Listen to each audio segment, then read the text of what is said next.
Haluaisin tehdä rikosilmoituksen tirkistelijästä. Onnistuisiko teiltä se netissä? Onnistuisi, mutta tässä tapauksessa en oikein luota siihen, että asia etenee. Voitte tehdä ilmoituksen toki tässä tiskilläkin. Mä haluan tavata komissario Hautolehdon henkilökohtaisesti. Onko kyse väkivaltarikoksesta? Melkein. No mä kysyn, onko hän paikalla. Voitte odottaa. Talo on katsomassa. Joo, tavallaan. Tässä varmaan sopia näyttö. Niin tää on siis myynnissä.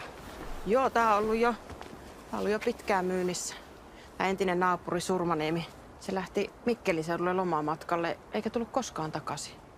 Joo, no mä itse asiassa tiedän, mä oon poliisi. Mä teen tässä semmoista loppuselvitystä.